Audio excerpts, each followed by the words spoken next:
So there is this the what I was talking about, like how when things have started to change under Deng and uh, businesses were starting to be given independent, and as a result of that, how the Iron Rice Bowl took a hit, and while what so they really lowered the level of healthcare and food subsidies that used to exist previously, and while for most of the Chinese community this has been positive, but the most rural and least developed, the corners of western parts of China remain extremely poor. Probably they were worse off than they may be were in the 1960s or 1970s, because they are producing anything really that's really going to global market. And nevertheless, the Chinese government has kind of washed off their hands and said, okay, well, we don't need to take care of rural issues anymore. We don't need to take care of people's health and food subsidies anymore. And so that's kind of a negative side of this. Um, okay, that's China and what it did domestically. Let's look at it and what it has done in the global economy, global side of it. China's relationship to globalization, again, once again, it starts to liberalize China in the 1980s, and it started to pursue what we call export led growth model, saying, okay, well, let's start to see if there is any things that we can sell abroad. Again, the level of technology in China was extremely low. So the first kind of things that the Chinese would make that they could sell abroad would be cheap plastic goods, things where they are low cost labor costs made them very competitive. uh, but it did not require awful lot of technology. Now that has led to, over time develop more. But as China starts to produce and produce a lot more, it's sending out a lot of exports, a lot of products that we see on the shelves throughout the world. But it also creates for China tremendous appetite, for raw resources, and especially China is not tremendously, not fantastically resource rich. Particularly where it is not very rich is it does not have lot of domestic steel and have to buy that abroad, right? Before it can manufacture, and it is rather poor in terms of fossil fuels too. So China is extremely intent on finding markets, stable markets for itself, to get oil and things of that nature. So China is very heavily involved in global economy, I mean, not just as a seller but as a buyer. Oftentimes maybe not so much of products, in certain products, yes, but of a raw resources. Raw resources, absolutely, China is a big buyer in the global market. So China has been very successful, right? They may be able to sell a lot. They have made a lot of money. They have almost every country in the world has a trade deficit vis-a-vis China, meaning that China sells more goods to those countries than they sell in China. What is China do with all those excess money? Well, obviously some of it gets invested into infrastructure in China, and China has been developing quite nicely. But another place you go, especially for us, very important is that a lot of the excess money that China has, especially uh, when Americans buy it, they have lot of American money then, with in their hands. It could hold on to it, put it in banks. But China has said, well, what we will do is let's put it in a bank. Which bank? Well, the US government, right? And the US government, when it acts as a bank, what it does is it gives you a bond. Uh, Bond is a promise to repay you for money that the American government borrows now in future. That's those are government bonds. This makes sure that the US government has enough money. Again, the US government is no danger of shutting down, but the US government is heavily in debt, and one of the hugest debt owners of US government bonds is China. It's the government of China and the businesses in China. Now, this is good for us because it keeps our interest rates low, right? We don't have to you don't have banks that can charge an awful lot because of money, high interest rates. They don't have to. They can't do that because you get money cheaper from uh, getting from China. So that allows our interest rates to stay low. So people can borrow a lot of money. Our economy continues to grow, uh, right? But as it does, so China has increasingly dangerous ability to say where our money gets invested in, whom it wants to lend money to, all right? And then to day, maybe one day kind of say, okay, we want our money back and we are not going to reinvest.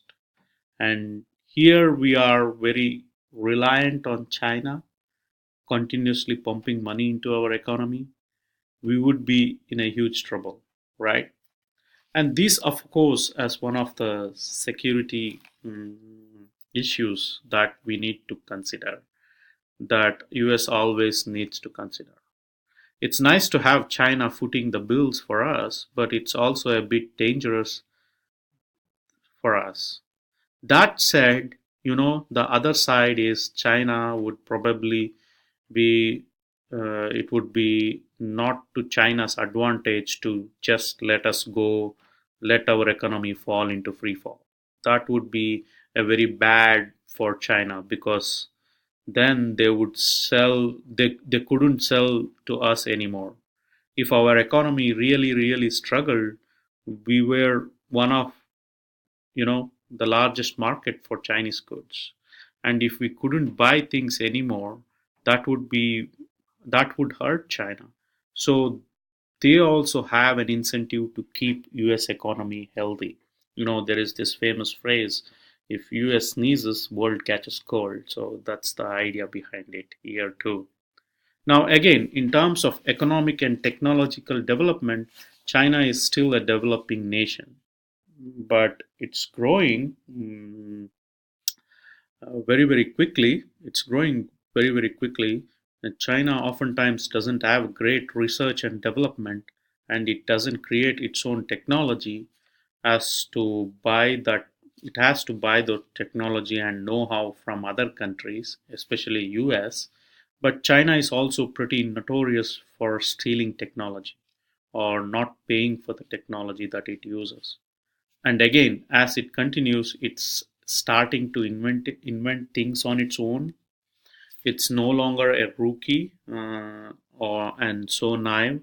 So it's still a developing nation, but it's one that's growing very fast, becoming an increasingly important international player. And that's where this last piece, right, by Chin, leads us right to talk about what we say China's bold economic statecraft. Mm, what Chin says at the beginning is that China was really a country that initially avoided international institutions like WTO.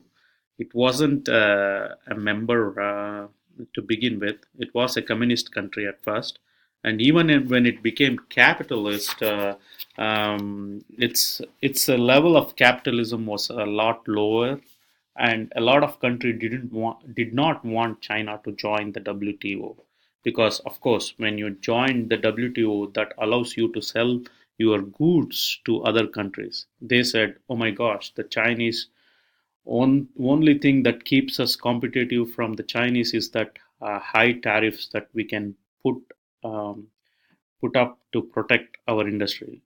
And once China joined the WTO, it meant that Chinese textiles and Chinese know-how, lower-end manufactured goods could come into the economies of the world, because it was so cost efficient. But yeah, initially China was not part of WTO, and it didn't put money into the World Bank. And there is even sometimes called Asian Development Bank, uh, astounded by US and Japan, and that was to fund infrastructure projects throughout Asia. Now, China didn't want to be part of it. Why? Because it was largely controlled by the U.S. And largely controlled by Japan, and they felt about the decisions that are made by them. Why put money into that when decisions that are made as to where to build dams and things like that are controlled by Americans and the Japanese. They didn't want to be part of it. What this piece is about, the Queen, is it's saying, well, Chinese is starting to change. Not so much through joining these other institutions, but by creating their own international institutions, which tend to be rather regional, but which allowed China to have an awful lot of control as to how Asia's economy in general, not just China's, but how projects in Asia continue, because it becomes a larger funder they are.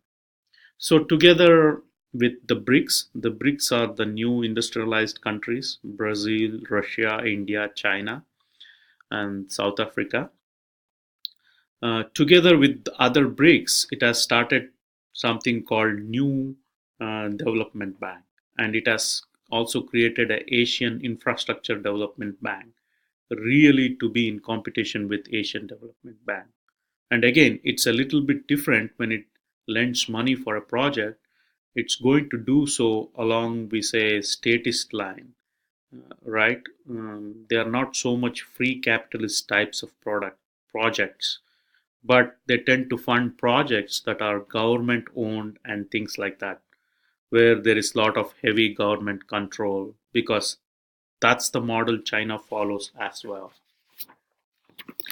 These banks, especially the Asian development banks, doesn't focus much on making sure that there is more agriculture being produced. They don't focus like the World Bank does on better healthcare outcomes for the rest of the world. You know, they don't focus on literacy rates and things like that. Those interests are secondary to China. What China wants to do is to create infrastructure.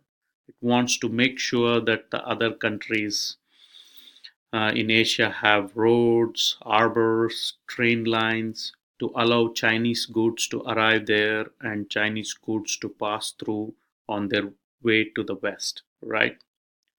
So China is very ta- targeted, and what it is doing, sure, it's allowing those countries to develop, but it's also making sure that these countries develop in a way that helps China do better. And also, it's not just simply about creating these pathways for trade to flow, but it's also an awful lot of to do with China's tremendous explosive growth in the construction industry and engineering. And as China wants, starts to reach full capacity, there is not many more wealth or not many more projects to do within China, right?